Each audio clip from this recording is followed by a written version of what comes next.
पंजाबी में कहावत है, सास चंगी होवे या ते दीवार ते टंगी होवे।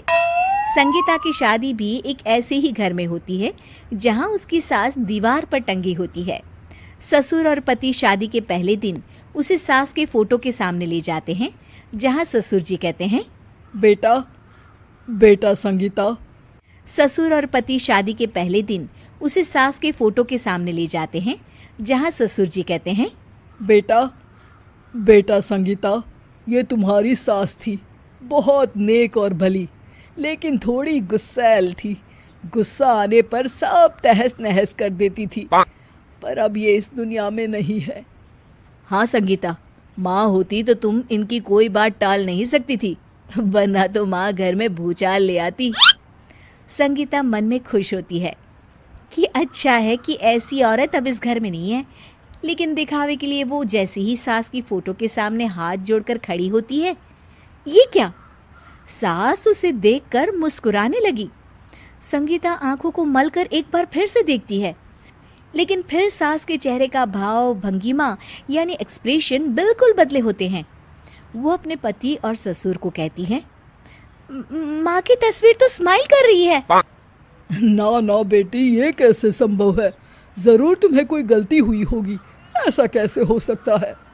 लगता है तुम शादी की सारी फॉर्मेलिटी करते करते थक गई हो, तुम्हें आराम की जरूरत है संगीता। खैर, सारे संगीता की बात को इग्नोर कर कमरे में चले जाते हैं। वैसे सास की फोटो पर एक्सप्रेशन एक के बाद एक बदलते ही रहते हैं। सुबह होती है, पति और ससुर को काम पर भेजकर संगीता कमरे की सफाई करने में लग जाती है कि तभी उसे आवाज आती है, टेबल ठीक से साफ करो। ऐसे भी कोई टेबल साफ करता है? इससे अच्छा तो ये गंदा ही था। किसी औरत की आवाज सुन संगीता दंग रह जाती है और सोचने लगती है कि आवाज कहाँ से आई। आवाज को नजरअंदाज कर वो फिर से अपना काम करना शुरू करती है, लेकिन इस बार तो आवाज बिल्कुल उसके कान के पास से आती है। मेरा घर है ये, जब तक मैं थी चमका कर रखती थी, हर एक चीज शीशे की तरह थी। तुम्हें तो ना सफाई आती है ना कुछ पता है। क्यों तुम्हें मेरे घर की जिम्मेदारी दे दी गई है? पता नहीं तुम में मेरे बेटे को क्या दिखाई दिया। मैं होती तो एक से बढ़कर एक लड़कियों की लाइन लगा देती। अब संगीता को समझने में देर नहीं लगी कि ये आवाज किसी और की नहीं बल्कि उसकी सास की है, जो दीवार पर टंगी है।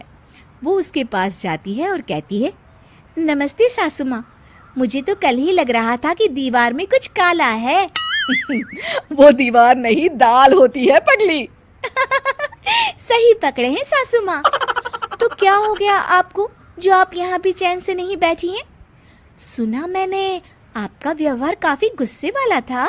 चुप रह तू, ज्यादा बकर बकर ना कर। घर का काम करना तो आता नहीं, आई है मुझसे बहस करने। हाँ देखिए सासू माँ, मैं आपसे साफ साफ कह देती हूँ, मुझसे पंगा लेने की कोशिश मत करिएगा। तभी पीछे से संगीता का पति आता है। अरे संगीता, किससे बात कर रही हो? कौन है वहाँ?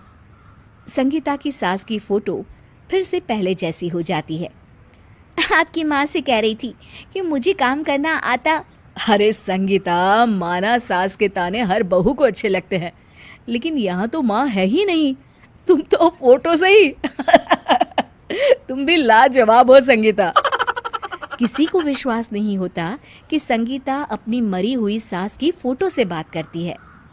वहीं आए दिन संगीता की सास संगीता को किसी न किसी बात पर आते जाते ताने देती।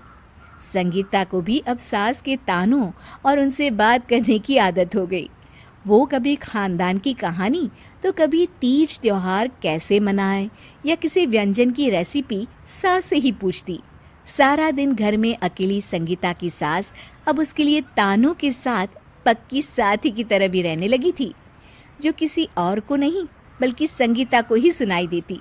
तो देखा आपने, सास बहू का रिश्ता हर रिश्ते से ऊपर होता है, फिर चाहे वो खट्टा हो या मीठा।